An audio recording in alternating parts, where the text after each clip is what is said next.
Now, from 6 Sports, this is Sports Overtime. Brought to you by Meyer and by the Michigan Lottery.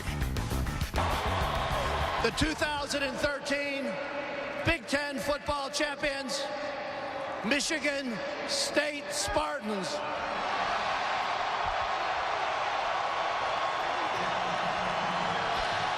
Finally, a Rose Bowl. That little boy said it perfectly. Hello and welcome to Sports Overtime. I'm Audrey Dahlgren, filling in for Kevin Gale tonight since he and Fred are still hauling back roses from Indianapolis. It was made official tonight. Michigan State will be facing Stanford in the Rose Bowl on New Year's Day. And at tonight's acceptance press conference, Coach Mark Dantonio revealed that the University of UConn has sought and received permission from MSU to talk to MSU defensive coordinator Pat Narduzzi about the head coaching vacancy there. Narduzzi will be a hot commodity in the next several weeks with what this Spartan defense has accomplished. D'Antonio also said tonight he visited the Rose Bowl Stadium in Pasadena just this past May, and when he was there, he sent a video to his players to remind them to dream big. We also asked him if there has been a moment when this all has hit him. Yeah, when I laid down at 4:30, and I sort of sat there and I was like, wow, we're going to the Rose Bowl. And then again when I woke up, and then again when I got back home, and got off the plane. So, yeah, there's been a lot of those moments. I think that happens when you're sort of a special time in your life. You're probably sitting there saying the same thing after you get married sometimes. Wow, married. So, but there's special times in all of our lives that you can reflect on. This will definitely be one of them. Well, there is nothing quite like the atmosphere that comes along with a locker room celebration. The Spartan players, coaches, and their families made a wreck of the locker room last night, long after the on-field celebration had subsided. And why shouldn't they be excited about the school's first Rose Bowl appearance in 26 years? Our 6 Sports team was in the locker room and on the field for all of the post-game excitement. The Spartans wanted no part of coming here to spoil Ohio State's national title dream. They had a dream agenda of their own. And now Michigan State is going to Pasadena for the first time since Ronald Reagan was president. Ohio State may be red, but roses are green. Mark, you got to dream big, don't you? Yeah, you do have to dream big. It's important that in sports especially, great things can happen if everybody believes. And I just want to thank all of our people out here, all of our people who showed up and was a part of this. And the streets are going to be live tonight. So I'm so happy for all the Spartans out there, so happy for our football team and our coaches and their families. Put Rose Bowl signs up like your first week here, didn't you? Yes, we did. Sometimes dreams come true, don't they? They do. Look at this right here. I'm on top of the world, to be at Ohio State, being from Ohio, having all these ties with Ohio State. My uncle went there. All my friends from back home go there from high school. Kids that I played football with go to Ohio State. It's just to beat a team that good, who's ranked that high, who's had a winning streak that long. I can't even put into words what it feels like. Got me a rose, going to the Rose Bowl, first time, and I don't know how long, 1988 we're going. I'm happy, everybody happy, let's go! What are you holding there? A rose, of course. We're very excited. It's unbelievable. It's a feeling that you prepare for all your life, and then when it happens, it leaves you speechless. When you hired Mark Dantonio, this is the dream you've all talked about now for 7 years.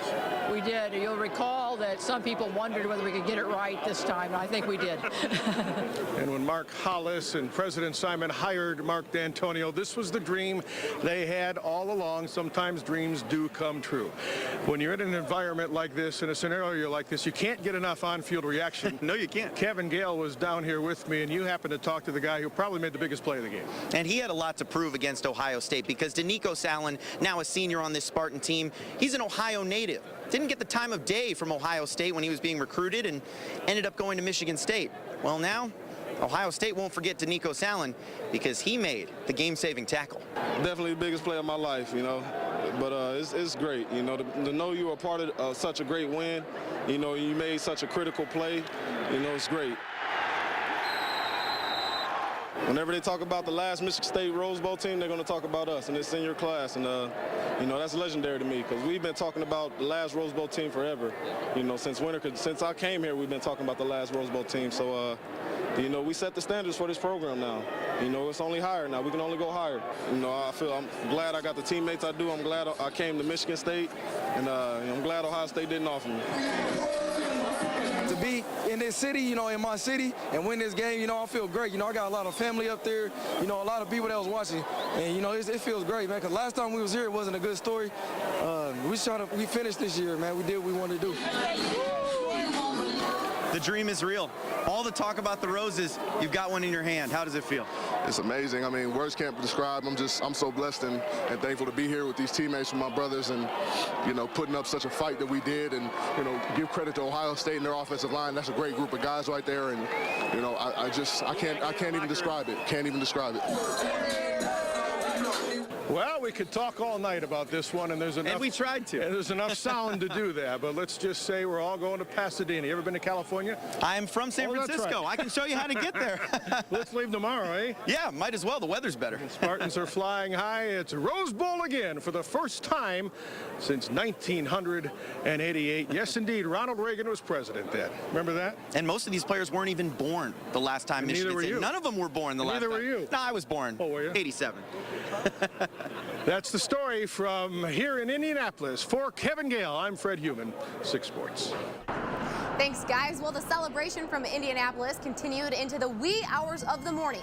Then the team flew home at the noon hour today. Upon arriving at Capital Regional Airport in Lansing, many loyal Spartan fans were there to welcome their Big Ten champions home. Many carrying signs and banners, and of course, roses. You can't forget the roses. The players and Coach D'Antonio greeted those fans, then were met by more adoring Spartan fans when they arrived at the Scandalaris football building. A special moment for fans who have tasted the Rose Bowl haven't tasted the Rose Bowl in 26 years. So while the MSU football team dominates our sports tonight, we have more football to talk about when we come back, as the Detroit Lions were in Philadelphia taking on the Eagles, and boy would they need to wear an extra layer of Under Armour for this game. Parts of the field were covered in up to 8 inches of snow. See if the Lions could hack the weather conditions up next on Sports Overtime. Welcome back to Sports Overtime. It was a chilly day in Philly as the Detroit Lions took on the Philadelphia Eagles. Snow began to fall 2 hours before kickoff, and by the time the game started, it was a blizzard. Look at all that snow. Weather conditions were brutal, and it affected the NFC North Division leading Lions. First quarter, Matthew Stafford connects with Calvin Johnson, a 33-yard catch. And how's that snow taste? That catapulted Johnson past Herman Moore for the most yards receiving in franchise history. Well, we're going to jump to the third. Lions 8, Eagles 0. Jeremy Ross on the punt return. The snow won't hold him back as he bursts past Eagles defenders and takes it 59 yards to the end zone for a Detroit TD. Lions now with a 14-0 lead. And when life gives you snow, you make snow angels. In the fourth quarter, Eagles score a touchdown to tie the game at 14. Ross back for the kickoff return, and what a monster in the snow. He flies past the 50, the 40, the 30, all the way into the end zone, 98 yards to put the Lions back on top, 20-14. And later, Jim Schwartz calls a timeout so the players can clear the way for David Akers to kick the field goal, the first extra point attempted on the day by either team. And it's no good. It's blocked. All that work for nothing. Under 4 to go in the game, Nick Foles hands off to Chris Polk. He breaks through the line of scrimmage, a 38-yard TD. Eagles go on to win 34-20 and pick up their 5th straight win.